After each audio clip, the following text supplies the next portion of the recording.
And we are California's largest 501c3 education and economic development nonprofit, supporting technology, innovation, and entrepreneurship in fashion, retail, and design industries. I also wanted to thank our venue sponsors, General Assembly and General Assembly Front Row. And also our event partner for Retail Tech Summit is the Retail Design Institute. I'm also the VP of the Retail Design Institute as of this year for Northern California. And right now I want to introduce Gabby from Retail Design Institute. She'll just say a few words about our program. Thank you, Robert. Hi, everyone. Thank you, the SF Retail Tech Media, for this event partnership. We're very excited to be here and engage with the crowd that is very much alike and in line with what we do. So the Retail Design Institute is a nonprofit organization. We have national and international representation. We are 14 chapters in 5 different countries. We host monthly events that are from design socials, industry speaker panels, student portfolio reviews, and that are all about trends in the retail industry and retail design, and in retailing and retail store design, I'm sorry. We're here, the executive executive committee members are here. Larry Binkley, please raise your hand. John Howick, Robert Nixon, and myself.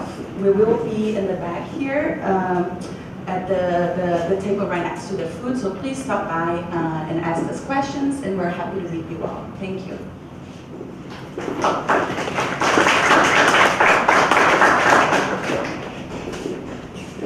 And also the Retail Design Institute, we're best known, we organize the International Store of the Year Design Awards, so these are kind of the best known in the industry, and also the International Student Design Competition. So yeah, if you want to find out more about what we do in our programs and stuff, it's the largest professional association for retail design and creative professionals worldwide. So if you're interested in finding out more, then like Gabby said, we'll have a table in the back. And right now I'd like to introduce our panel. I'm going to just introduce them by name and then they can do their self-introduction. So first we have Gong from SAP Labs. Next is the e-commerce and big data expert, Gagan Mehra. And from Deloitte Center for the Edge, Tamara Samoylova. And then we have Bart Peintner from Loop AR Labs, who is also our community sponsor for Fashion Tech Week. So, Lee, you want to? Thank you, Robert. Can everyone hear me? Yes. Wonderful. It's good to be here. This is my second time to join a panel organized by the Fashion Tech Week. It's wonderful. It's a very local one.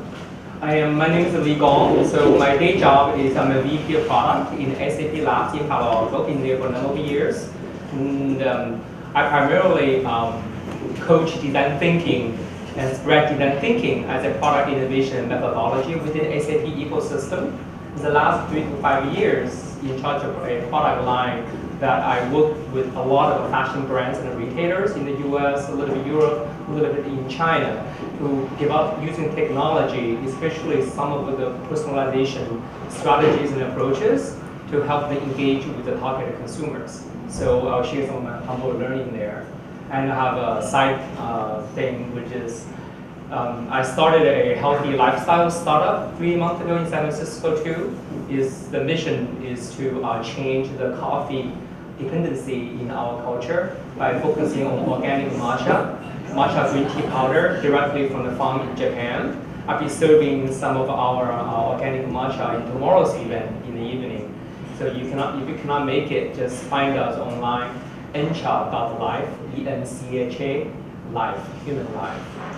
And I also was given a task, which is getting a little input of who you are, why you came here, just for a quick round of showing hands. How many of you are fashion designers?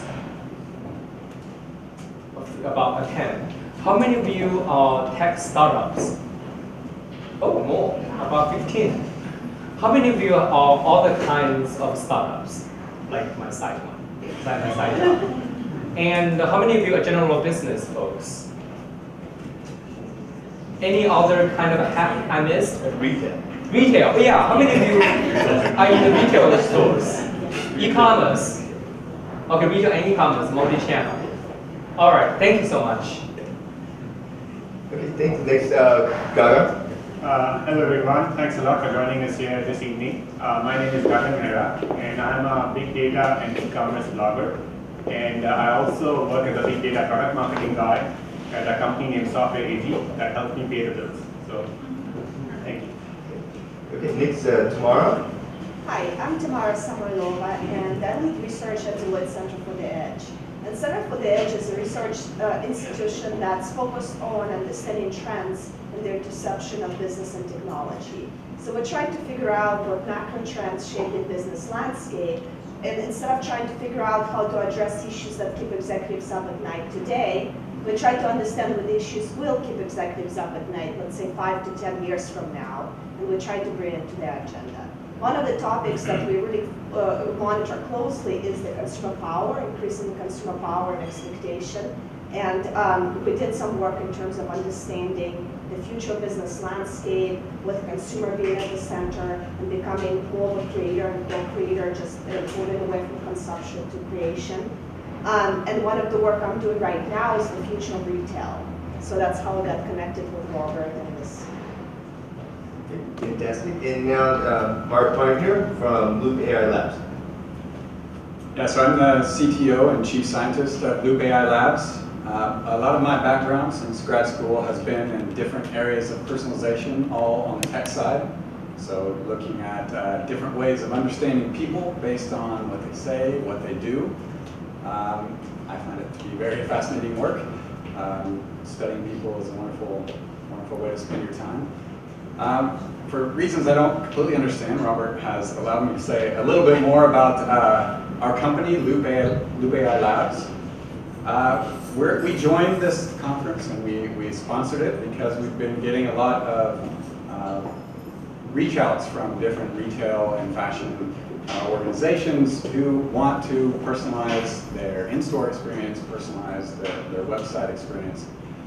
So we come in here to learn a little bit more about the area and to show you the kind of technology we have, or to describe it, because we think it kind of opens up, it's a new piece of the toolbox to kind of open up personalization. So broadly what we do, what our core technology does, is read things that people write and understand them at a conceptual level. So what does this have to do with personalization? Well, if you can read everything people are writing about a particular product, you can understand that product at a very deep level, right? You can understand more that this is a blue sweater of this style and this design, or you can understand that this sweater is great for parties, or this sweater is great for relaxing on the couch. We also understand what an individual writes through everything they do on social media, for example, and we can understand this person's interests, their personas, what their life context is, and what they really love. So when you can understand products at a deep level, and when you can understand people at a deep level, that's kind of the raw fuel for at least one type of personalization, right? Instead of waiting for people to interact with your site, with your brand for a long period of time, maybe you can get to know them right away when they first enter your site based on all of the data surrounding them. Maybe you can understand better why people like particular products of yours based on the function and the role and everything about those products. So, we're looking for new cases, new people who are interested in adding this kind of thing to their site or their retail store. So there's about 4 of us in the audience. You can find us afterwards and learn more. Thank you, Robert. Yeah, great, fantastic. So the topic tonight is innovation and personalization. I'll give you a little brief overview of how this is broken out. So we have some discussion questions here. They cover what the current state of personalization is, what the future is going to look like for personalization, and also key kind of strategic design and development areas that everyone might be interested in and key takeaways. So we're going to talk for roughly 30 to 45 minutes, and then we're going to have time, the rest of the time, for a question and answer from the audience. But if any time during the discussion anyone has a burning question about what we're talking about, go ahead and raise your hand and we'll try and fit you in on that. All right? Okay. So my first question is kind of the broad question that at Retail Tech Summit we talk about this a lot. So what is the role of physical retail in the future? Is it obsolescence, or is it going to be constant change? So what's going to happen to actual stores in the future? Maybe I will start sharing a scenario Okay. rather than giving a generalized statement. So last year, my group and myself was exploring, we were partnering with an entertainment company which makes films. Looking at the retail scenario. So you would scratch your head why my team would collaborate with a Hollywood-based filmmaking company to look at retail. Because we had a hypothesis, the future of physical shops will be more like a shoptainment. So people like to have an entertaining experience. They don't want, because go online, you can see every single little property about all the products. You have much more products to browse than in a physical shop. But instead, in a physical environment, what you have virtual reality to see how you look like. Imagine going to the cocktail party or coming to this event. Then we had virtual sort of like girlfriends helping you dress up and choosing how to accessorize. So we explored a lot. So those require virtual reality, animation technology. We had a great time, and it's only the beginning. So I would say the short answer is the physical retail is not going to die anytime soon. And there are a few reasons for that. Firstly, the experience of touching and feeling a product is so much different than actually buying something online. That's not going to go away. Secondly, a lot of people go out there to try out a product before they buy online. So the showrooming concept where you try out a product before you buy online, people love that. Even though Best Buy may not, but people love that. And then thirdly, the social aspect. You know, when you go out shopping, you are going out shopping with your friend, you're spending a lot of time, you're having a good time out there. And that cannot be replaced by just moving everything online. So these three factors are big things out there that will not make retail go away, physical retail go away anytime soon. The other thing I would say is a lot of innovation is happening in the physical retail world. We've seen a lot of technologies on the website that help you identify a visitor on a web page or a mobile app. The same thing is happening in the retail world. Now there are facial recognition technologies out there that will look at a person walking into a store, look at their face and identify who this person is.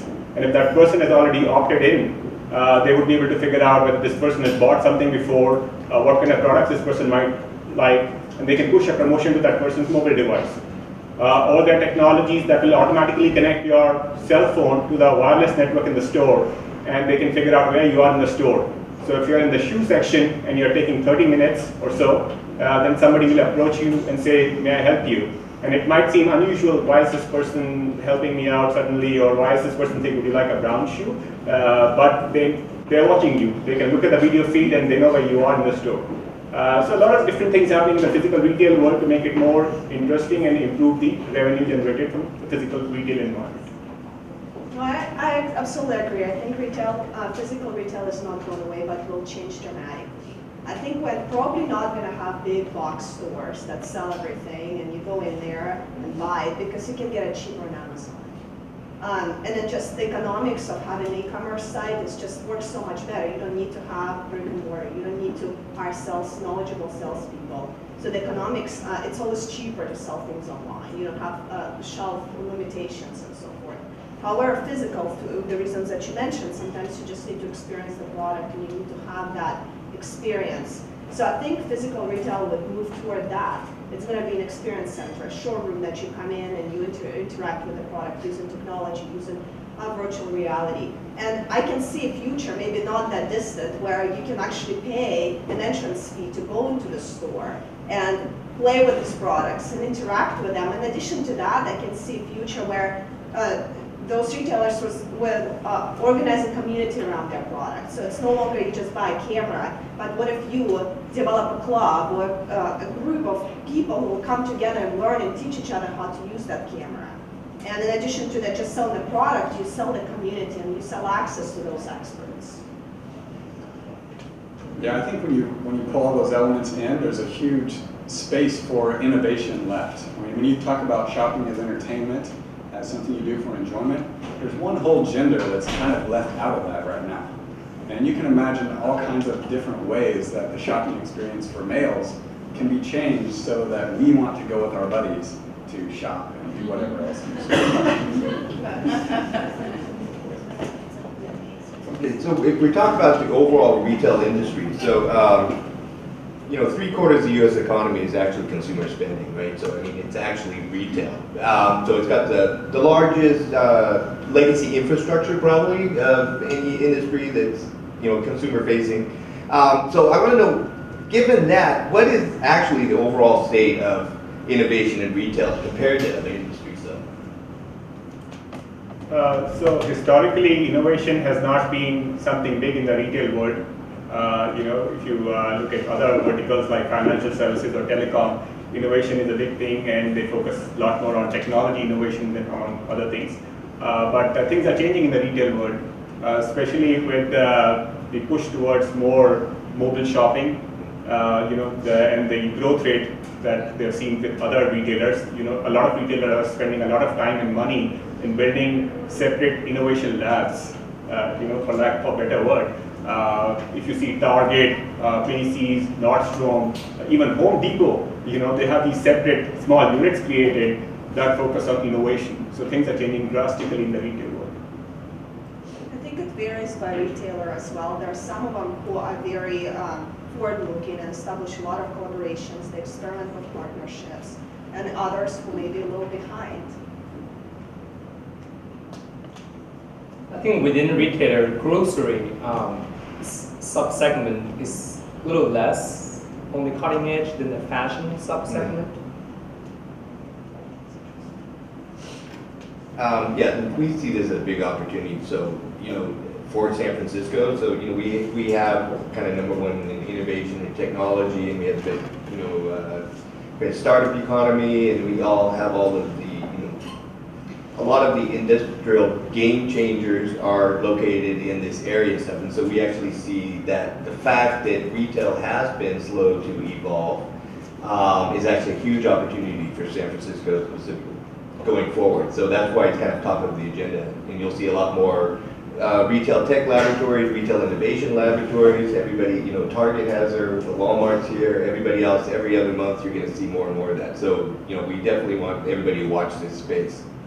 So next, talking about innovation, one of the problems is innovation means experimentation. So if you have a brand already, or you have an established retail store, how much can you actually experiment with it? Well, I think brand is about the narrative. So your brand should be a narrative that you communicate to your consumer, to your partners, to your collaborators in terms of what you're trying, what your vision is. And I think experimentation is around how can you, within that narrative, how can you unite your ecosystem partners to move with you. So I think there are some examples of experimentation that we've seen recently. For example, Magwell announced a partnership with Nordstrom and another porter, and they're trying to sell their products through those channels because they realize that they actually address a similar consumer base. So why not go at it together? And the consumer will definitely appreciate that. So I think by understanding your consumers and deeply understanding their needs, you can experiment around that by establishing partnerships with emerging designers, with other startups that also target that consumer and bring that continuum of services to that consumer. Yeah, there are different ways to experiment in the retail world, and it's pretty much a must-have to experiment. And if you look at the technology side of things, you have A/B testing. That's very heavily used to experiment. And that's, you know, we have a lot of technology people out here. I'm sure you're already using some tool to do A/B testing in your environment. If you look at the product aspect, you know, retailers do a soft launch before they roll out their product, you know, nationally or globally, just to test out the market. And then the other way to experiment is to go after a pilot group of customers. So you can go after a certain segment, say just go to Manhattan and say we're going to target Manhattan and see what the response is from Manhattan. So there are different ways to experiment, and even big retailers like Amazon continue to experiment. If you just read recently, Amazon opened a physical location, which is their first physical location, so which is unheard of that now Amazon's coming in the physical world. So it's almost a must-have to continue to experiment. And what's interesting is that retailers always experimented. This is not a new thing. Like back in the 70s, department stores used to have sections that were for merchant designers. And you basically had merchant designers with small lots of production, with showcasing their material. And if that was gaining traction, they actually assigned a buyer and got their own department within the store. And that got, for some reason, it disappeared. I don't know why, but I thought it was a brilliant idea. And I would love to see that, you know, for retailers to resurrect that. Yeah, one opinion to add. Within the fashion vertical, there are differences for experimentation regarding the fashion products themselves versus the shopping experience. From the SAP's fashion customers I worked with, so overall fashion brands are much more willing and nimble to experiment with the way they sell. Definitely online, easy. And retail space, retail environment, shopping experimentation, they typically choose a store, concept store to experiment with. For example, how many of you have been to London or going to visit London? I highly recommend you to go to the flagship store of Burberry. Burberry's store in Regency Street, they spend a lot of money experimenting. It's huge, multiple levels. So a lot of corners have something going on, experimenting. They have tours. 1 p.m. every day, they have like digital rainfalls falling and the music going on. It's not talking about entertainment. So they're a big customer SAP.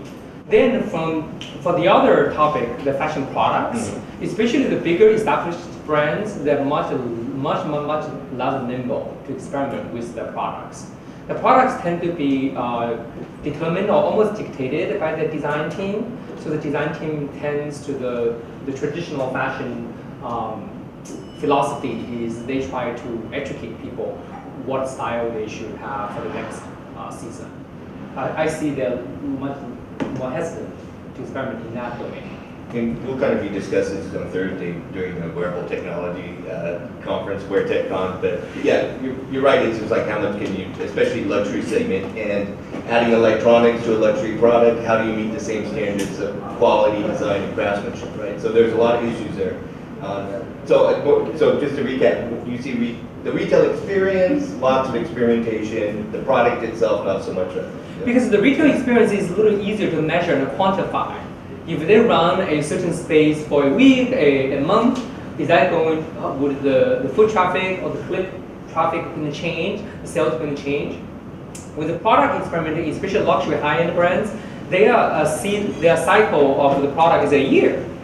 From concept, sketching, to an actual product sitting on the shelf is a year. It's really hard for them to measure the effect of experimentation.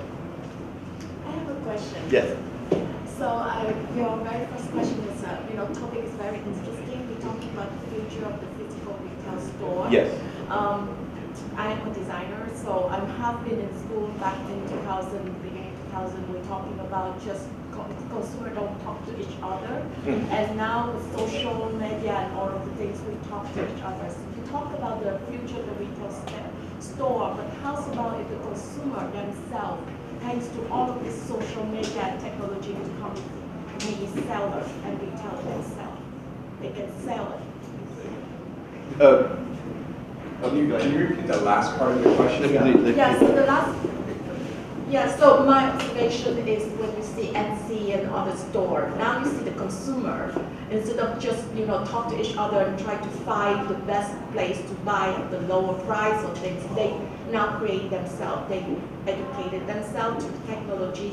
So one of the things of the physical store, maybe also looking at the consumer as the future player in the retail.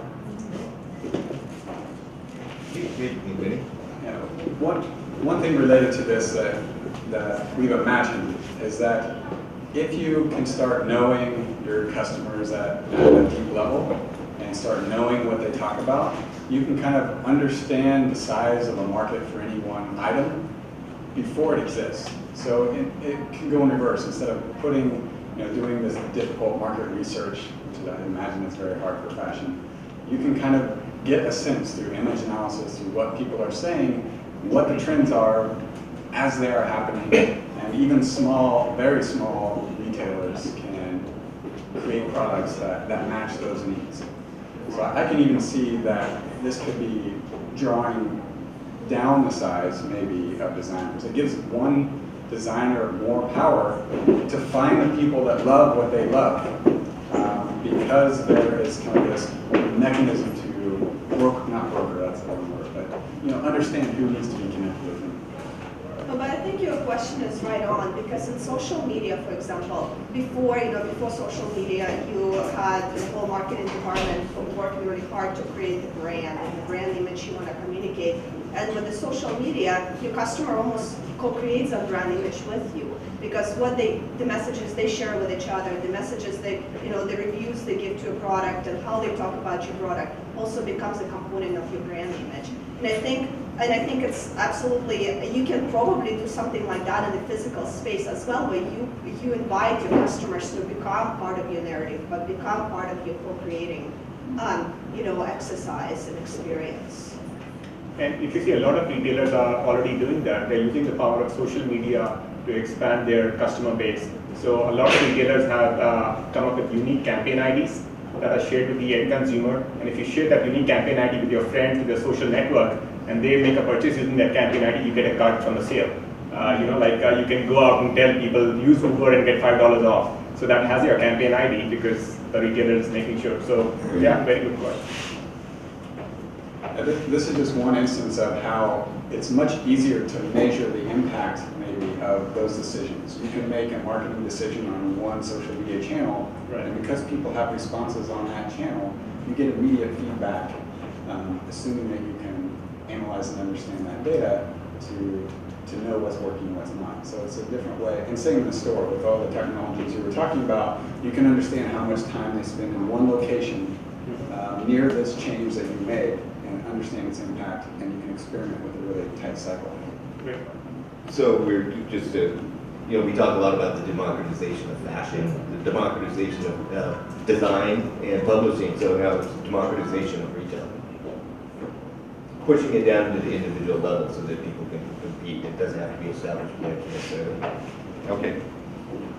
Good question.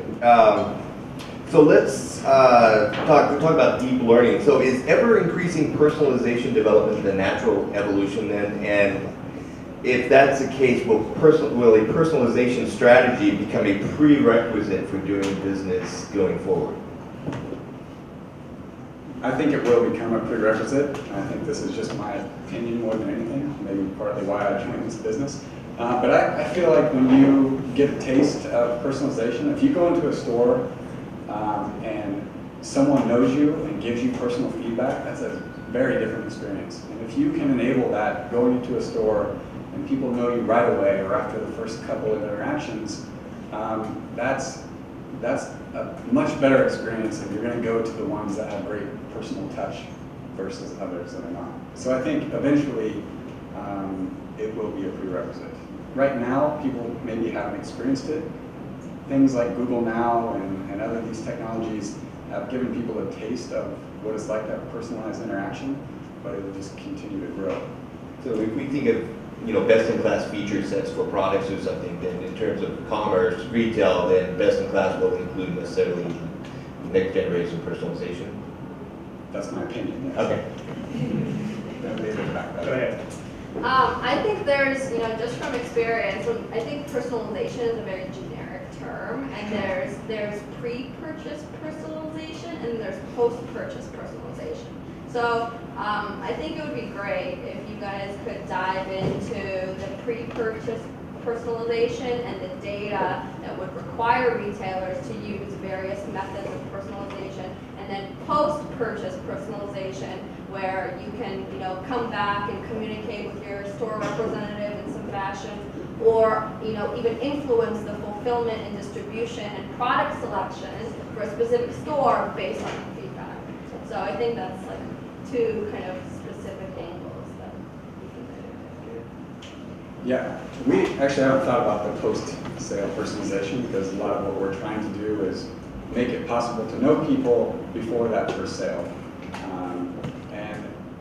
And to me, there's a lot of room for improvement here because almost all of the personalization that we know about is post-sale, right? Just Amazon as an example, you have to buy 10 products before they start giving you personalized recommendations. But the post-sale could be more once we see the patterns of what you are purchasing, and we can kind of aggregate these, not just that you like this and someone else like this, but you tend to like things with these underlying characteristics. You like things that are more casual or less casual. Then you can start doing better recommendation later based on these underlying attributes rather than just the fact that you like that one product. But do you guys do it on a per store level, or you capture behaviors across personas that allow you to actually not only recommend, because everybody's trying to do product recommendation, right? It's more about how do you capture the shopper at a pre-purchase level to where they feel they're going to get the exact same personalization on a post-purchase level. I think the best way to approach this is the underlying data set that's used by the pre-purchase process and the post-purchase process should be the same. If it's not the same, then you're doing something wrong. The only thing is the post-purchase process enriches the data set a lot more based on the order that was just placed. And if customer service does not know how to personalize when they talk to a customer, then it's not implemented the right way. Because personalization, if you think about it simply, is the process of making someone feel special.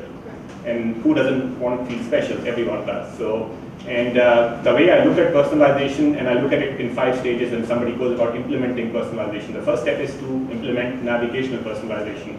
So you look at the click stream, and you look at what the customer is doing on the website. You personalize the content on the pages. You personalize what links are shown to the customer. The second step is to look at the customer-specific data, which is the order the customer has placed, any historical information on it, or any preferences they might have entered on the website. So that's customer-specific personalization, which is the second step. The third step is to bring in third-party data.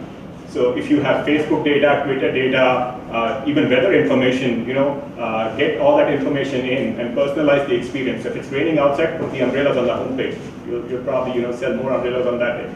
The fourth step is to go predictive, because now you know the customer really well. You know what the customer wants. You can probably build a model around it, saying this is what you might like, and you can go for predictive personalization. That's the fourth stage. And the last stage is the segment of one, where you're actually catering to each customer individually and personalizing the experience for them, really making that customer feel special. So the 5 stages: navigational, customer-specific, third-party, predictive, and segment of one. Building on the segment of one, so to your great question, personalization has a different definition for different people. So traditionally, personalization has been defined mostly to have a finer segmentation, has a better targeting. But now I think the running definition is personalized to a segment of one, specific to that individual. So it's true, most retailers I worked with, they focus most of the effort on the pre-purchase personalization due to the short side that, we generate new purchases, right? So among many technologies, one white space or one gap for those of you who are into startups is a lot of them wish to have technology-enabled 360 view of the shopper. It's easy to see that Twitter, but Twitter doesn't represent a lot of young generation millennials don't have Twitter. They're on Instagram or even others. So I don't see any solution there yet to enable a just-in-time 360 view of that shopper before that person is about to click to make a purchase or walk into a shop. For the post-purchase one, the CRM in conjunction with some social traffic data, that's already happening. But just a specific topic for solution, which is intriguing, especially for fashion, is the closet. What would that person, from fashionista to any, from women, even to men, what do their closet look like? Nobody's closet is jam-packed with one brand, purchased from one retailer. So I have seen quite a few apps trying to develop a mobile virtual wardrobe or closet. So if that takes off, being very easy, because I see one usability issue is very few people can take pictures of all the shoes and stuff and tag accurately. Even we did a project 3 or 4 years ago. The pictures are horrible, first of all. And the lighting in the house are very yellowish and dim. And the bed sheets are very wrinkly. They don't remember all the stupid stuff. So it has to be linked with the point of the purchase. Then I think once the smart, automated digital closet or virtual wardrobe become a reality, then the whole loop will become very interesting. In the digital design cloud, so then you can reference exactly what you bought. Right? Yeah, we will. And But just the wear dates. So, yeah. to that note, my group has a project on that. It then takes a manual effort to convert the digital design file into something the iPad and iOS can read. Oh, okay. But that's the current reality. It will change. Yeah. And see, we're really interested too because, San Francisco, we're actually looking a lot at people's closets because for a lot of people, especially if they like fashion, they may not be able to eat 3 meals a day, but they'll spend money on a handbag or, on a pair of shoes, right? So most of their wealth is literally in their closets. And so how do you capitalize and monetize on that, right? So that's actually a huge, really interesting topic going forward. The other one I want to say, so once we're, just a thought, once we're talking about a segment of one, segmentation of one, are we really saying that personalization will in the future eliminate the marketing function completely? Because marketing is really about better segmentation all the time, right? Better segmentation and targeting. What's going to happen to marketing function though? Well, you still need marketing because you somehow need to bring the traffic to the site or to the mobile app or the store. So you can't just get rid of marketing just because you have personalization. So these are... Well, but I mean, if we know everybody individually and uniquely and can cater to You them. won't. You won't. Yeah. And there are 7 billion people on the earth, and you can probably have your 1 million customers, and you have to grow your customer base all the time. So then is segment of one kind of a holy grail of personalization? Not really. I think segment of one is the holy grail if it comes with perfect conversion rate. Okay. That's the holy grail. Okay. I think, sorry, I was trying to tease a part of your question. Yeah. Is the second one is only one step, meaning understanding that person. I think if the technology makes second understanding of the second one possible, retailers would even more marketing brain power. Because the marketing needs to inject the knowledge of how to understand second one. Then product management technologies will work that into algorithm for understanding that. Once you understand what you do with it, it requires the creative. How many people are in marketing here? Yeah, you want to jump? Okay. Okay, so that may be a key indicator for the marketing function, at least going forward. So, okay. Data for technology.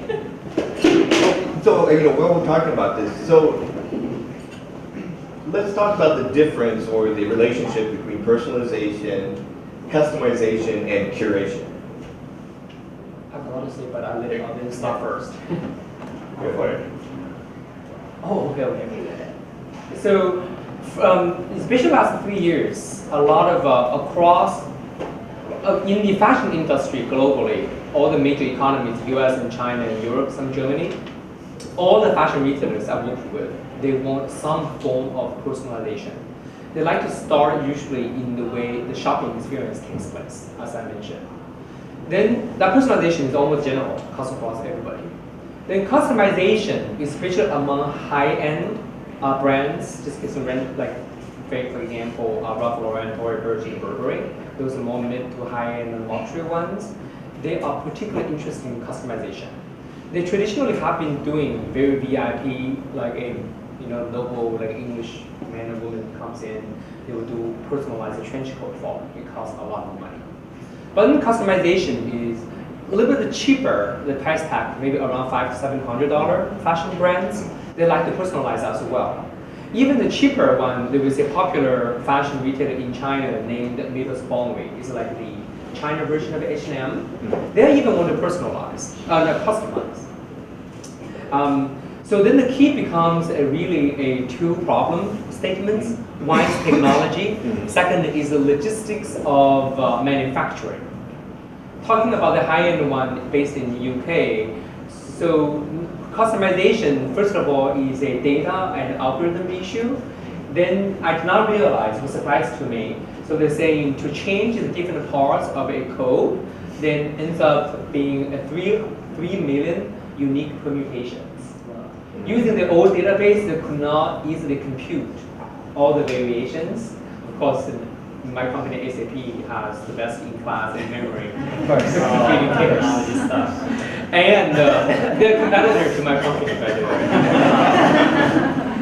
But then that's only the step number one. The step two, in order to create all those SKUs, the buttons and the color and everything, to enable customization, I don't think anyone has an answer yet. Even though no one has an answer how to do it cost efficiently.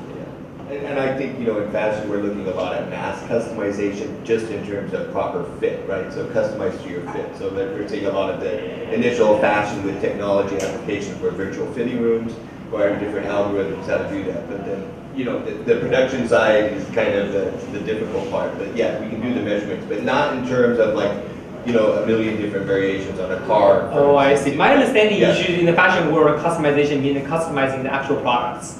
Yeah, Fit you. Yeah, it does, but in terms of the standard product, it's just a fit, right? So then. A recommended benefit for you? Yeah. That seems to be recommend- more personal recommendation. How like? Well, it's kind of a mass customization so that you can actually do it with a camera. You can use a Microsoft Connect. You can do a lot of things like that to get one way or another get a better fit. Maybe not perfect customization. The women's dress brand based in Los Angeles, that's their approach on what they call personalization or customization. They have an iPad app, is all the entire catalog. They bring a trunk of a few sample products that go to client's house. Then that's how they do some of the expensive gowns. There's also a company based here, actually, that has a TSA-like booth at the Santa Monica Nordstrom's that actually collects over 100,000 data points of your body. And they have a consumer enterprise data play where they take those measurements and they match it to the various brands of clothing across different kinds of retailers, and they match those data points to the ones that they take from your measurements in the physical booth. You're talking about there's a kind of a going around the country now. Is that kind of a magic mirror type of thing? It's Meowly. Yeah. It's called Meowly. Yeah, and they have a patent on this, and they take, I think, the most data points from the body of an individual. That's real. Yeah, I think, go ahead. No, I just wanted to answer because I think we didn't talk curation. About curation. Yeah, right? so let's talk a little bit about that because I think in my mind curation is the opposite of personalization and customization because curation is understanding the category really well versus the personalization and customization is understanding the consumer and that side. So I think the blogger would be the one who knows the category and they really have deep relationships and understanding. I think it's very important to understand both sides. It's not just understanding the consumer, but understanding the category as well to see what options that category has to offer and you can match it to the consumer needs. We also look at this as a big segment going forward because of the massive amounts of data we have now. And if we say the perfect kind of relationship, the promise of retail plus technology is the ability to have anything, anywhere, anytime, then how the heck is our brands and retailers going to differentiate themselves? If anybody can have anything, Walmart said price. They're going to try to do price. But curation might come into that too. So you were able to, sort through the massive amounts of data and come up with something relevant, right? So that's kind of how we look at the curation part. But curation, I would say, is the toughest of the three, personalization, customization, and curation, because curation requires somebody to actually look at the product, feel the product, and make sure it aligns with the culture of what you're trying to do. If some of you have shopped on Fab.com, Fab.com was a big success. It was all based on curation. And when the company started growing, they could not scale the curation aspect of the company. And it crashed. That's a big learning lesson that curation can work. It was super successful, valued at $1 billion within like less than 3 years. And then suddenly it's crashed down to $15 million. So it's the toughest. Well, the Center for the Edge, we talk about the emergence of this new entity that is the new role in the business landscape called the agent role. And the agent role is somebody who uses technology that kind of democratizes. Guys, just so you know, the speakers are right above you, so don't point your mics at the speakers. So the agent basically understands works with the curators to understand the category. It uses technology to democratize kind of this personalized experience, and gets to know the consumer really well. So if you know the consumer and you work with the curators, and I agree, you can't really scale curators. They have to be niche players that really deeply engaged in their area. However, you can work with multiple curators who each know their niche. And if the agent really understands the consumer, the agent can actually bring the relevant products at the relevant moments to those consumers. And I think technology is making it possible. When you say get to know the consumer, do you mean an individual consumer or a consumer segment? I would say an individual consumer using the data and personalization techniques that we discussed. Curation, to me, there are three shades of curation. Traditionally, the fashion magazine editor, say the annual tour of a Vogue, gives the curation. That's the classic one.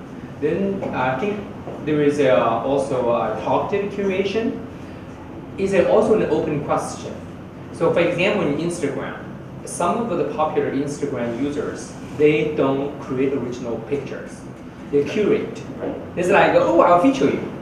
Just by picking things using their subjective manual human eyes. I think that's what you refer to Pinterest to. So those people starting to make a business. It's like a new category of media. Right. I think I call that sort of a selective or targeted curation. Mm-hmm. Then the third one is sort of personalized curation using smart technology. For example, a sister group in my company, they developed a clienteling iPad application trying to provide curated recommended products or outfits to a individual. So they're trying to using technologies to recommend a few curations. Right. Then the last step is only the human salesperson will pick, okay, ABC, I pick B to recommend to that person. I don't see anyone doing that very well yet. At least in the design world and fashion, the designer was the curator, right? They start with a mood board and then they design something and people buy into that experience all the time too. So that's with the proliferation of self-publishing and all things, say Instagram, and you can curate on different sites and stuff, and there's kind of a democratization there too, right? Of your design influence, I think, yeah? Okay. So let's see. So if we talk about traditional industry advantages, like economies of scale, large IT budgets, established supply and distribution channels, how is this going to change in the future? So we look at kind of established retail and their traditional advantages. How will this affect any of those things, and how is that going to change in the future? Well, I touched on this earlier when I was answering your question, but if you don't have to do the hard work of marketing all of your products, right, if they can just find their audience, that would enable taking like the Etsy type model, that you take away the need for people to search for your products, right? So that would enable an individual creator, designer to push a lot more products out and rely less on all this infrastructure. Same way on the IT side, which I think was part of your question. Right. In the past, if you had to be big enough to have an IT department to do the analysis of your data and so forth. But now there's a huge trend about AI as a service, machine learning as a service. All of these complex data analysis technologies are now there for the picking. You can use one, you can play one against the other. So any retailer with one developer can now do very complex data analysis on what people are doing with their site and their data without having all of this expertise. You actually have an API that allows it, right? We're one of them, but there's a lot of others that we believe in use in ours, right. And it's very exciting. Well, and I think a lot of times this IT budgets and infrastructure and established relationships with vendors and supply chain actually can drag you down because it makes you less nimble. You're less likely, it's kind of the bias of success, right? You feel like, well, I got there and I'm doing okay, and in the period of change, it's hard to take risks, it's hard to experiment. And I think I work a lot with established companies, and we see that all over again. Even when you're in a period of disruption, you keep on saying, well, no, we're okay. So it's hard to see it, hard to see that, and hard to make change. So actually, for established incumbents, I would kind of see that as not necessarily an advantage oftentimes. So we might see, as you mentioned earlier, a lot of the big box players and stuff like, size reduction, actual right to become more nimble, less of the, the large company infrastructure inertia, right? Okay. Anybody else? Well, and we have seen some large big box players like Nordstrom buying the smaller startups like Bonobos as an example. Right. They saw the success that Bonobos had in the market, and they said, we cannot replicate that, let's go out and buy them. Right. And that's what Walmart's done that too. They have bought some technology organizations because they realized that they cannot move that fast. But I always think like in the future, why even buy them? Why not establish partnerships and the relationships? And then develop this loosely coupled ecosystem of partners that you can bring together to meet the consumer's needs as needed. So is there a third answer rather than build or buy, right? For the on the retail I side? think this is the valley everybody wants an exit. Well, we're focused on industry economic development overall, so, and exactly that. So then, can retailers and stuff actually start acting as kind of a VC function and spreading their bets and actually own pieces of technology platforms, right?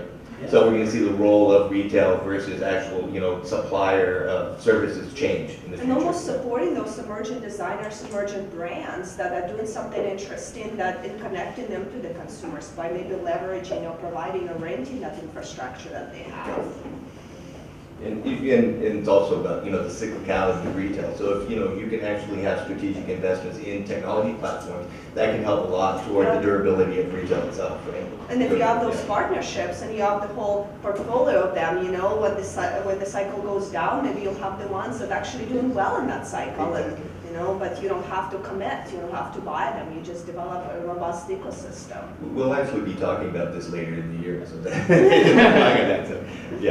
So future investment strategies for retail. We work with a lot of startups and stuff like that, and a lot of those, build or buy isn't necessarily the best for everyone when you look at the data, right? So is there a way that they can invest as partners, right, and grow the business that way?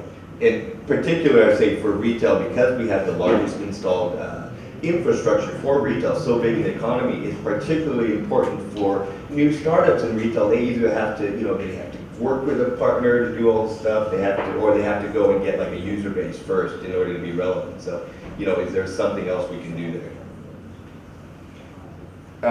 Okay, so let's talk a little bit about how personalization will affect design decisions in terms of, online, offline, new store design. Are we going to see that?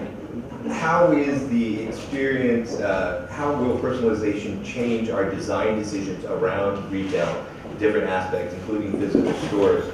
And then also, when we think about personalization, is it a functional or emotional, for the consumers, is it meant to be a functional or emotional touch point? Maybe a quick response to your second question first. I see a 2x2 matrix is personalization emotional functional by actual product versus style. So style is very emotional touch point. Mm-hmm. So a lot of people like to feel the style speaks to who they are, what kind of people they want to be. They always want looking for inspiration. Actually, I would say for style, it's almost never exactly personal to a segment number one. Mm-hmm. People like to find others who are like them. Right. Maybe just two of us, right. But that is still not just segment one. Right. Then versus the functional has a lot to do with fit, how actual products fit you. Even it's a piece of a thing that is style looks so inspiring and elegant on you doesn't fit, you're not going to wear more than once. So pretty much especially women have a stronger statement regarding their fit. All the female consumer I have interviewed, all of them say their body is unique. Right. Yeah. So I think technology, in addition to the logistic thing, the technology, a lot of companies investing money on looking at what technology solutions can be used to enable that economically scalable, customized fit. Right. For example, a famous shoe company is looking at if they enable consumers using a mobile app to take multiple angles of the feet, then it will enable them to customize the sneakers. Personalization becomes important on the function side when we have these much smaller interfaces, right? When we have wearables, when we have small cell phones, if you're in the store and you want to find different styles, it's not like a web browser where you can look at 20 products at once. You need the products that are just for you, just your style, just your fit to come through, otherwise it's an experience you don't want to have. And also maybe on the transaction side too, we're seeing a lot of that, like reducing the levels of, time and effort to do transactions, right? So personalization can help with that. And then also, I think if you talk about it, like an emotional touch point, that can it personalization extend the brand elements more, brand experience for consumers in? It can help in increasing the lifetime value of the customer. It can make the customer recommend the products on the website, the mobile app to their social network. So it definitely can extend the brand value. But the important thing to note is that if you don't implement personalization the right way, it can hurt you. Because bad personalization is much worse than having no personalization on the website. If you don't know your customers and you just say, hey, I want to have personalization, just check this box and turn it on, then it probably will hurt you a lot more because you probably will end up losing customers. And sometimes, it works in a weird way. Like, I'll give you an example. I used Amazon.com for a lot of shopping, like most of us do. And Amazon has this weird thing where if you buy something, they keep on recommending it to you again and again. So if you buy a washer and dryer, you keep on seeing washer and dryer for the next one. It's like, I'm not going to buy another washer and dryer for the next few years, so please stop it. But unfortunately, it's Amazon, so I'll go back to Amazon. If you're a smaller retailer and you don't do a good job with personalization, you'll probably end up losing the customer. And then let's talk a little bit about design decisions, personalization, and then design decisions because of personalization going forward. How will physical stores change? How will online commerce change? Things like that. Any design decisions that people can look at and say this is how they're going to change when affected with personalization? That's a tough one. Actually, particularly a tough one. Yeah. Because most of the fashion retailers, especially fashion vertically integrated retailers, they like to their retail and website design to be own brand. Okay. So they have a clear brand guideline, how everything could be. Simplistic retailers, they have a planogram, which is a footprint of their retail space. So I would say most of them are trying to be own brand, just trying to play with personalized things, San Francisco to Miami to here and there, easily create a big mess to them. They could lose control. However, I see a couple of exceptions for very special location shops. For example, one brand, they are shopping Beverly Hill, is heavily personalized. But they only do that as like one-off efforts. That's my observation. I just wanted to comment. I think it will just have to be omni-channel. I think the distinction between online and physical will just have to disappear because, I mean, the best example is shopping at an Apple store, right? Like you can go to an Apple store, pick up a product, you can scan it with your Apple app and pay with your Apple ID. So did you do an online purchase or did you do an order purchase? What happened, right? So and I think incorporating those, so not treating them as two different things, but incorporating them as part of the experience and collecting the data for that to better understand that consumer and and become even more predictive. Well, okay, well, based on this data, what do I see consumer needing next? I think it will just have to become omni-channel. I think you could add a lot of dynamic elements to a retail store that would change based on the person that's there. If you were looking on the channel again, if you were looking at the website at a particular style or garment, maybe the video that's playing on the TV is someone having a great time with that particular thing. So the more dynamic elements you add to your store, the more you... But that's very tough. You say they're talking to you, but I'm saying next to you, I'm a stranger. The video got customized to you, personalized to you, but it's not personalized to me. I'm completely lost. What do you think of that? Well, currently, if the video is there, it's not customized to you anyway. If it's not customized to you, you think it's a stock video that they're showing everyone. So I don't see the negative. I see the not a positive, but I don't see the negative. So maybe they would pick the best video that you both would like. That's not possible. Well, not yet, but we're talking about the future of retail here, so is that necessary, I think is the real question. I don't think it's necessary. It just goes back to experimentation. Oh, yes. About mobile commerce, I would like to know. Mobile commerce, like buying stuff through mobile. What's the future in this direction? With personalization and mobile commerce? Yeah. What's the future of personalization with mobile commerce?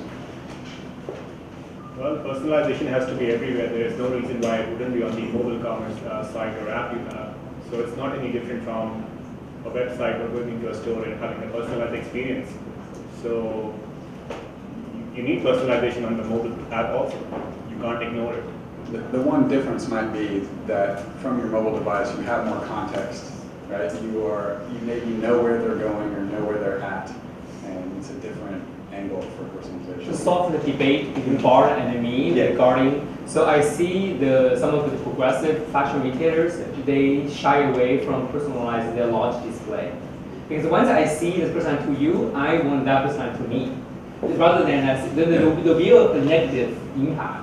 But I see, for example, if you go to the Burberry Regency store in London, most of the personalized touch is on the iPad. So the iPad is only shown to you as an individual customer, then you have your iPhone or whatever phone you have with you. I see a lot of personalization, both human and technological driven, in that mobile come in the store.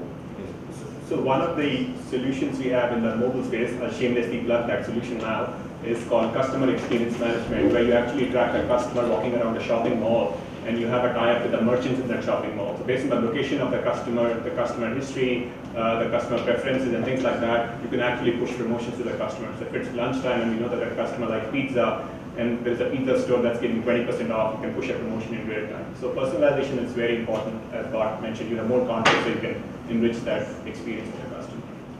And did we have one other comment on that? Yeah, I think that Pandora is one great example for personalization because actually Pandora application is made by human. It made about more than 5 years to pick up the random all the stuff together to fit with the style. And retail can be do something like that. So, like Pandora? I think retail can Yeah, Pandora. Pandora application in music. Yeah, Pandora music application. I think that's true because what you said in Pandora, all the songs are first rated by an individual, collect over, I think, 200 or 500 data points that machine cannot list here because it's only humans can, and then they catalog them. If people have jobs, actually that's their job, to listen to all the music and rank them. And so you say that maybe retail into the same. I think the retail should be mixing between human and algorithm. It will depend on 100% algorithm. It will be not good. And actually, if we do it too well, the shopper can think, oh, I will stop doing it. You know everything about it, and we'll get called controversial about privacy issue. That's interesting. Yeah, that's an interesting thought. Haven't seen anything like that, but great idea. It's actually the fix.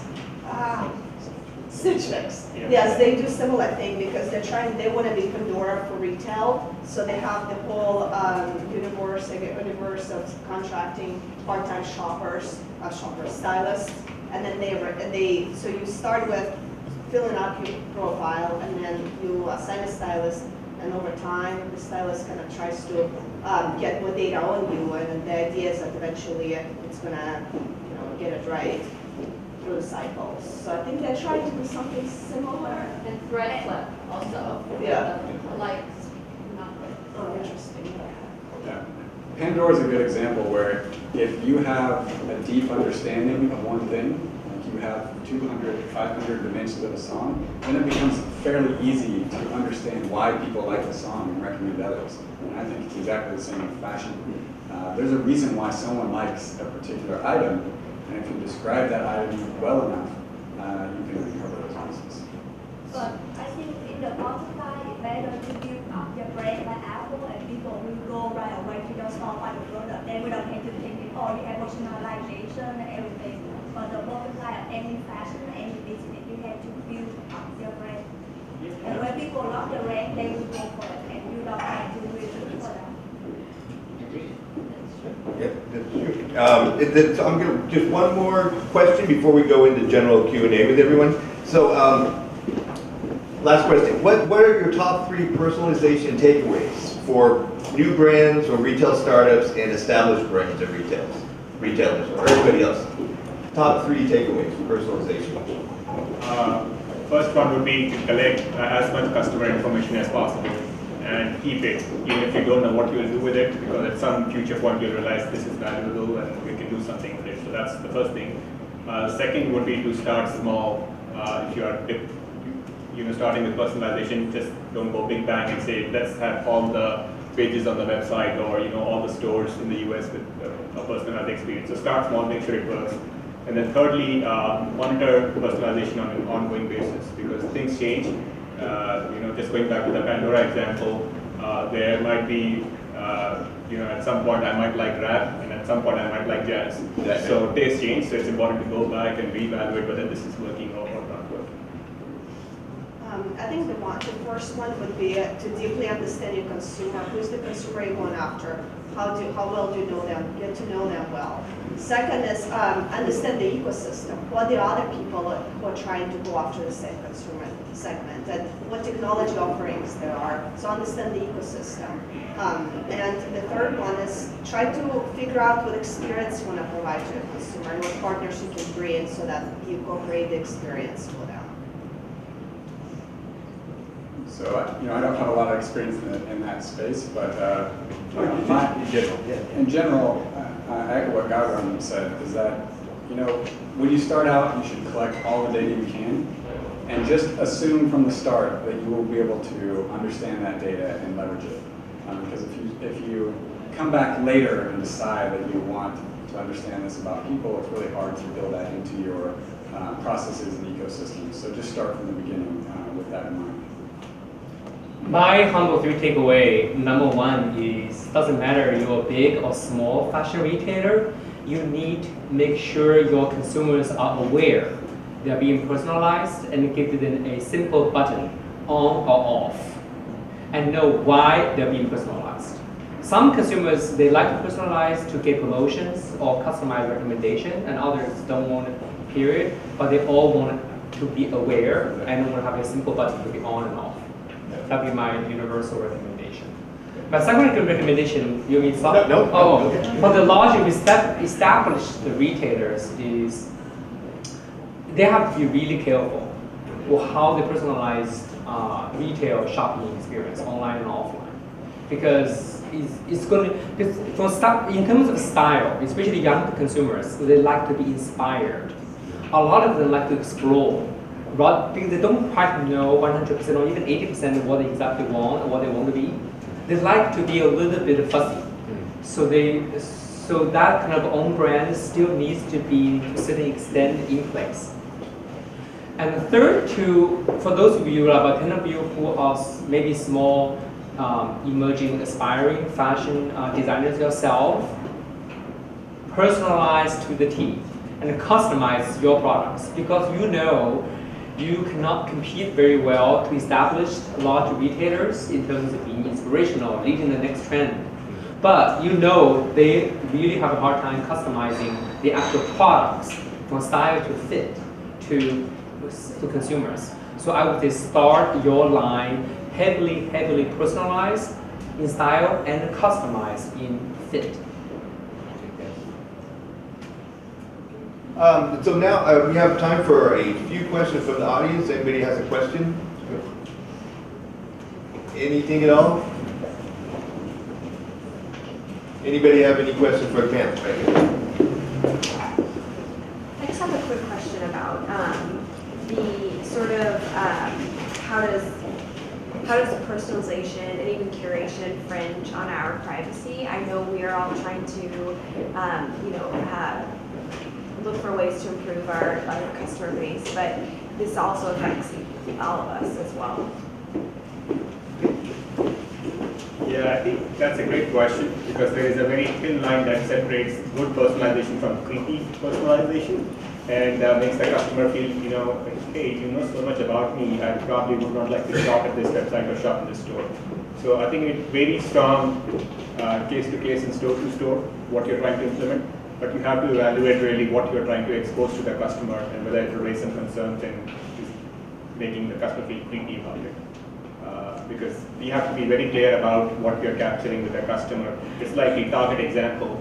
A lot of you have heard of the story where Target found out that this teenager was pregnant before the girl's dad found out. So that's bordering on the creepy. And a lot of retailers actually came to me and said, "Can we do something similar? We don't have that technology." Because they want to know their customer internally. They may not even tell the end user. They at least want to have that information because information is power eventually. But you have to be very careful about what you actually use that information for. Anybody else? Yes, Jimmy. What about false positives, where you think you're personalizing and you send the wrong signal? As an example, I did a DNA thing once just because of whatever, and it was exactly the same kind of thing that would have been on the pregnancy thing, something I would have done if I was having a kid. And all of a sudden I started getting like Gerber stuff and all that stuff, and they made the wrong assumption. How do you deal with that? I think eventually the retailer needs to evaluate that they are losing customer revenue because their personalization algorithms are not working. And that's why when I shared the 3 takeaways, the third one was to monitor it on a regular basis. And if you realize that your revenue is actually going down, there was a repeat customer that's not coming back to the site, you need to go back and evaluate what happened. And Amazon's terrible with it, believe me. I mean, Amazon's the #1 online retailer, and they do a terrible job with it. I mean, there are times when they are pushing baby stuff to me when I've never bought baby stuff on Amazon. And I'm like, oh, what's going on? Maybe they are getting a better commission, from this third party. But they have to evaluate, that's the bottom line. I think somehow you need to establish the feedback loop with the consumer. Was it helpful? Did this promotion helpful? Maybe that button that you were talking about, like, was this helpful? No, yes, so you can continue revising and improving your algorithm. Facebook has that. Yeah. Yeah. Facebook ads has that. Yeah. So does Twitter has now. Yeah. So just a quick, Yes, go ahead. you want to wrap up? So I think I see 3 scenarios. That was a great question. I think I'm trying to build on what we said earlier. I think it's a clear scenario, which is the shopper has a clear intention. Now I'm going out, and I'm going either to the mall or to an online site to buy something, giving them a button to say, now give me a set of recommendations, good for me. So the shopper expects that. Then once they finish, they have the option to turn it off.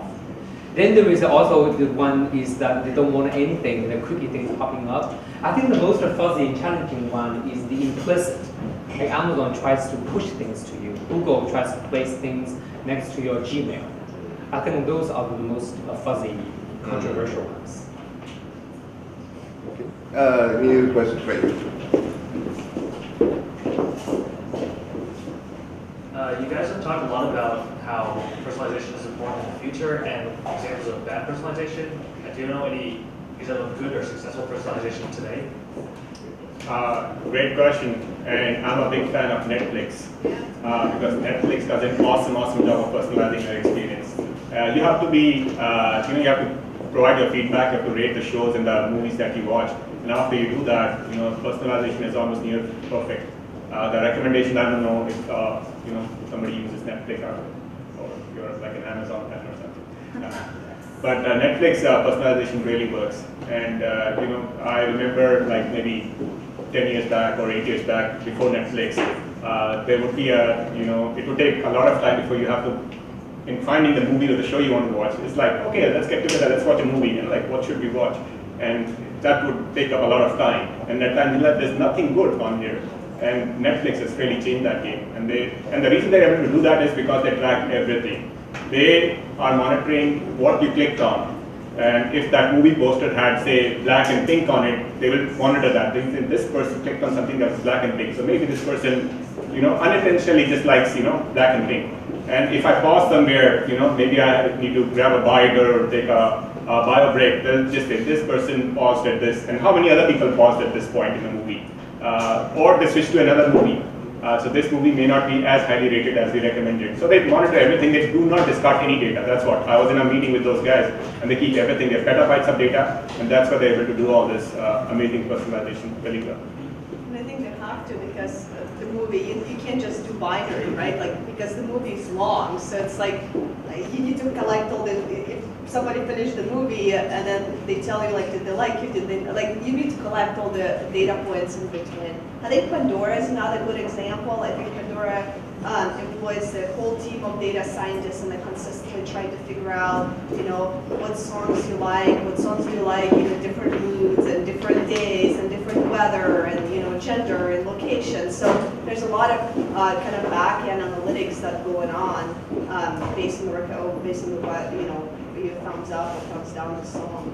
Also Nordstrom.com. Recently, they just acquired a company that actually lets you create a fashion persona on yourself. So it lets you fill out your dimensions, how much you weigh, your height, so on and so forth. And they actually, when you search for anything, they say this fit is for you, or this fit is not for you. And they personalize it with like a little small banner on items that you look at, and it's actually become very good. Yeah, I also have a hard time thinking of fashion retailers who do personalization very well. Those are digital examples of much easier. Besides Nordstrom, again, I mentioned the Burberry. So the one thing they did is on the iPad app. Next time when you walk in there, particularly ask them to show the iPad. Because just having one thing, just one simple solution feature many retailers can do is have the shopper's past purchase history readily available in the iPad for every salesperson. Have that readily available without the person being behind the counter is already easy to do step one. Yep. Yes. I just wanted to, because you talked about Netflix and Pandora, and I just wanted to one more time stress the fact that today there is technology that is enabling personalization without having huge data scientist teams. And that's what Bart talked about earlier. We are one of those, Blue AI Labs, but there are others too, but it is possible for any size of company today to have access to such technologies like Netflix and Pandora. So that was it. Any more questions? In the back.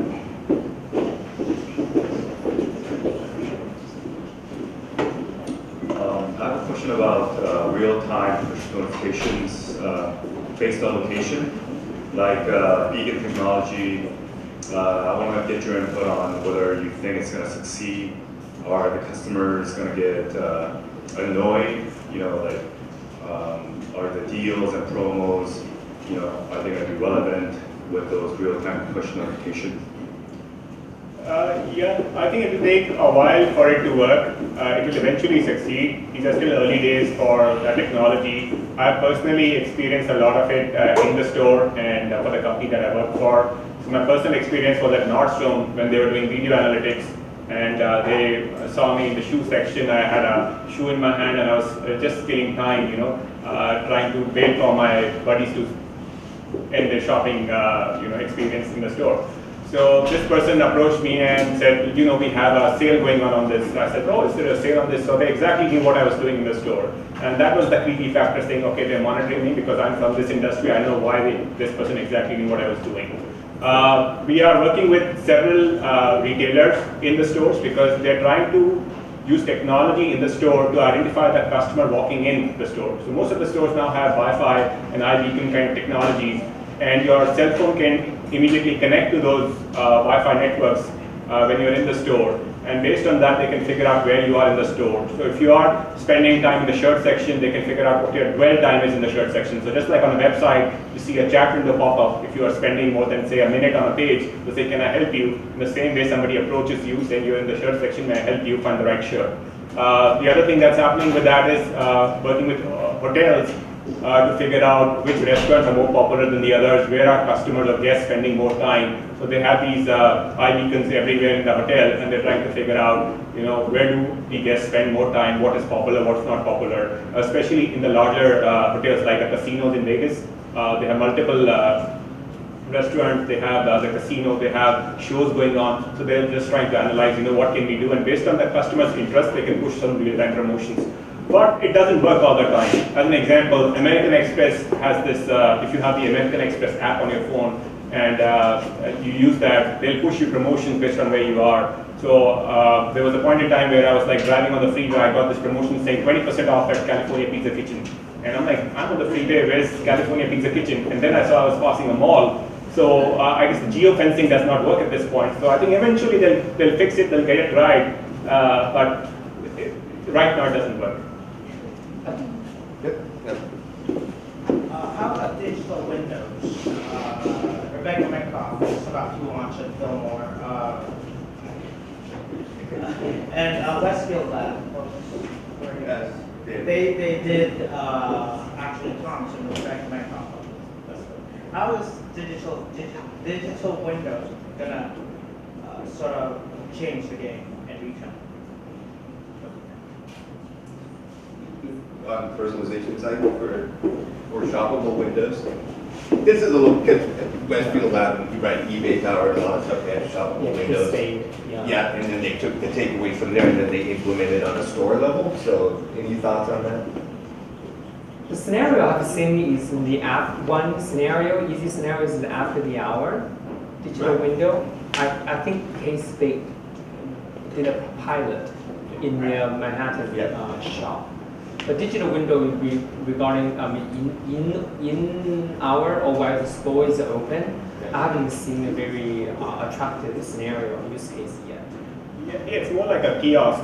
They replaced the kiosk with a fancier thing and called digital window. But as Lee said, after hours it works really well. There is a cupcake shop in Washington DC that's really famous. It's like a vending machine, but they call it a digital window where you can go to the shop anytime and you can get cupcakes, supposedly fresh. So.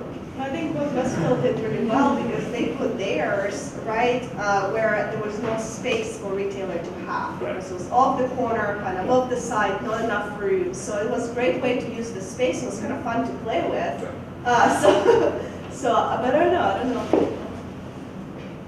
have a question about that. Just as a shopper, now where do you see that going? Like, when I go to a mall, do you see the retailers in the mall partnering together somehow inside the technology world so that when I go there with my mobile, let's say now I'm looking for a white shirt or something. I have really something specific in my mind, or I have a party to go to, that I would something would get pushed to me, which is like a combined effort from a mall, or is that happening already? So meanwhile, if I go there today, I have to spend a lot of time, it's time consuming, and if I would like to save some time and actually get something personalized that pushed to me in a partnership within a mall, that would kind of guide me, like a guidance in a mall. But surprisingly, the people in the groups I know of are not doing that. I thought that was a no-brainer, but a lot of times they're not integrating their actual tenants, right, with their actual innovation labs. I don't know. Even the developer of the mall they don't have the retailer specific customer data. The retailers never, this is what they tell me, they would never share their customer data with other retailers. Even other retailers don't have competing product lines to them. But it's happening in the virtual world. So if you are in a shopping mall on Second Life, and you were about Second Life, so they are using something like that. So they have retail shops on Second Life, and if you want to buy something based on your history and preferences, they will recommend who is. It's seriously out there, but as Lee said, it's not really happening in the physical world because they're just tenants. They don't really have the information about who the retail stores are, who their customers are. It's really hard without sharing the data. If you don't share the data, you don't have sure, they can track you coming into the mall, but then if you exit from Macy's, they don't know if you exited, maybe you're just at Macy's. So, so unless you have those data sets integrated, it's hard to. But the interesting one, right? From your perspective as a shopper, the moment you walk in, you are looking for an outfit, right? Or you're looking for a set, especially in the holiday shopping. The shopping mall, Westfield Mall, does have a They have display technology, right? But it's not the same as kind of integrating on the level they're talking about. Yeah. Yeah. There's a question. Just to go back on the,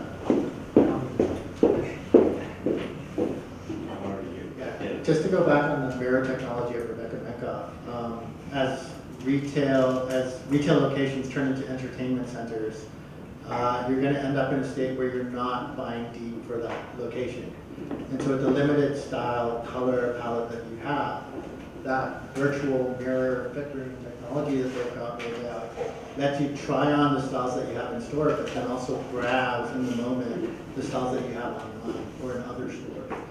I think there's a lot of potential with that technology. I just don't know if it's ready for high traffic retailers just yet. 3 words, same day shipping. Yeah. And with just today Postmates announced they got more funding. Uber for fashion or whatever you want to call it, there'll be more services like that will have a limited inventory in the store just to showcase whatever they're trying to showcase, whether it's a new collection or whatever is possible by the digital window. And then they'll have same day delivery. And Amazon and eBay and others are jumping into this. Well, Warby Parker right now, they don't do same day delivery, but the stores just experience and try on the glasses, and you have the POS system where you can order your glasses that will come to you. So the retail locations are set up to be more showrooms. And it's also, if you look at the really future of retail and you say, well, in an ideal world where you could, where the actual design is just a digital file, you could use a connector, you can scan yourself and get the sizing right, and then you could instantly produce on demand using 3D printing technologies, right? So you could theoretically have a Prada shop on the moon then, right? Right, and then that would eliminate all, right? So That's a good one. Right, so that's the future, but right now, a lot of the gating items, or what we're talking about too, is actually the manufacturing technology, right? And then also, how you do the base materials, but. There's actually a shoe shop on Oxford Street in London that's actually doing a 3D print that will actually scan your foot and send you shoes, and I think it's called United Nude, is the name of the company, and they'll send you your shoes within 10 days. Yeah, so. Yeah. So, but still that's not on demand. If you can go into a shop and then, shops, they'll just be like the showroom, basically. You'll go into a nice 15th or 18th century English tea shop setting, you sit down, you're scanned, and then in 15 minutes, and, they'll be able to deliver something if you could produce on demand too. So, somewhere down the line, if that's desirable or not. Yeah, I just want to comment with regard to personalization of the fashion. It's for the high-end products. Let's say a Chanel, suit. The customer spends the money to wear the products because they want to be belonging to this type of social consumer buyers. So if you personalize it, it's not exactly the same thing anymore. There's some limitation that they want to buy into the lifestyle or in the products that give the prestige itself. So they call it haute couture, actually. The high-end person. I'm talking about Chanel, but I'm talking about a leather, jacket or something that, Burberry would have the stitch that they want to buy. Right. And you don't want to personalize it because you know that it's Hipster shirts. Yeah, I think there's a different aspect of personalization when you look at luxury goods. Going back to Burberry as an example, a lot of times when you walk into a Burberry store, they'll greet you by your first name. They'll talk about your last purchase, and they would say, "Are you still enjoying the bag you bought, last April?" and something like that. Or they'll talk about the new collection that aligns with what you bought in the past. So it's a very different, and people like that who shop at stores like that. They said, "Okay, somebody recognized me by my first name, and they know about me. They like that." I personally don't feel it's great, but that's what the culture is. You walk in and they say, "Hello, how are you?" by your first name. I think that's simply to the conceptual distinction between personalizing shopping experience. All retailers like to personalize shopping experience so they can serve the customers better. then versus customizing the actual fashion products. Right. Probably Chanel only fashion, maybe customize one for Michelle Obama. It's but, going to be you an know, haute couture one-off design. Yeah. 10,000 hours. Even Burberry does not customize the style. They might customize the fit.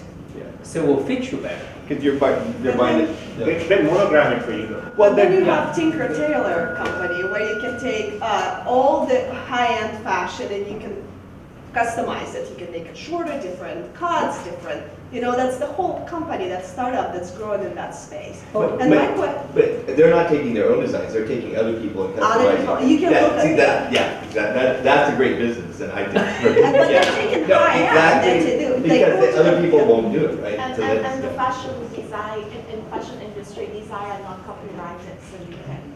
So, well, that's the, and so I wanted to kind of comment on your question. I think it's personalization, and depends on what do you want, what does the person want. And I'm sure it's kind of like the suite of products and experience that you want, and it's different. So for some people, and you know, millennials, they want personalized experience. They want something that's, and if you, even if you look at, let's say, young 20s, you know, adults, and back in the 90s and the 80s, everybody wanted to have the same pair of Guess jeans. Like, these are the Guess jeans we all want to have, wear them in high school. And now, when you look at, you know, teenagers, young 20s, people want, they might wear the same Coachella outfit, but the same on a t-shirt is going to say different things. It's going to say something cool, something that represents who I am.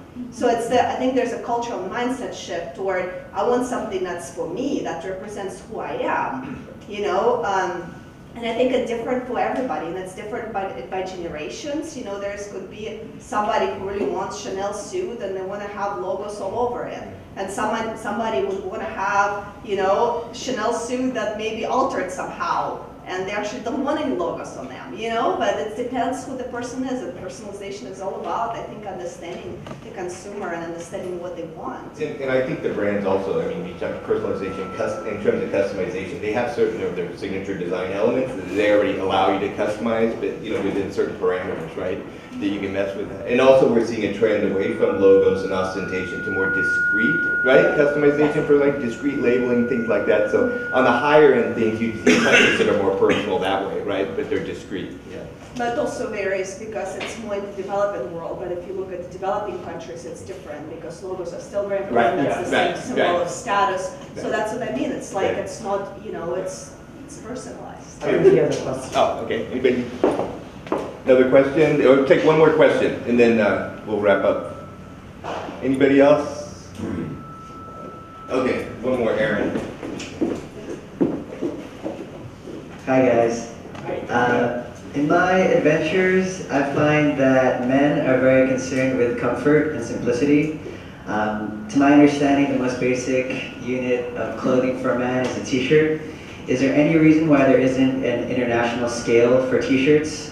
Is my first question. And secondly, is there any reason, or are there any specific concerns for an American consumer versus a European or an Asian? Thank you. In terms of personalization? Yeah. Oh, yeah. Why isn't there an international scale for t-shirts? Anybody know that? Why international scale t-shirts? Yeah, You mean a common sizing in agreement? America varies across the board for brand.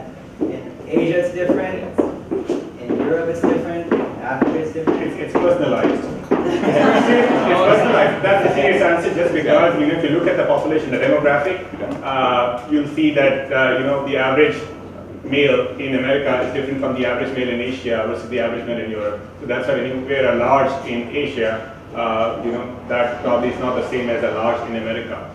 So that's the serious answer, believe it or not. And I guess that answers your second question also. That's the difference between America, Europe, and Asia. And that's why you see a different large. Like I just came back from a conference where they're handing out t-shirts. And I was amazed that the same conference, different booths, the large was different. Just because the manufacturing was in different places. Totally, yeah. So Aaron, are you saying you see an opportunity there? I'm saying, have you run into any startups that are working on that problem? In your experience? You know, in some ways, I think this is a development issue, and just, you know, you take like a basic staple product and stuff like that. That, you know, even if you're talking about like how sustainable and ecologically impactful are they too, that's all about standards, standardization, accreditation, and data. So I'm not sure if there's a big movement for that. I like the idea. I just thought, I don't know, did you hear about the company, the startup that just started to make men's shirts fit to them? So basically, they just want to have, from you about 3 different measures. They figured out that there is a way to make shirts for men that fit. Right. They spent time thinking about that, how to do those sensors, and they figured that out. And actually, we ordered one for Christmas, and it fits perfectly. So I'm just saying, I don't know if there is a startup, but why don't you start up one? I mean, if the t-shirts are fit, get the measures, figure it out, and, start up one. Yeah, or whatever. And by the way, we'll be looking at the future of men's style on Friday's event at Dapper. It's interesting as well. So I wanted to wrap this up now. I wanted to thank our panel.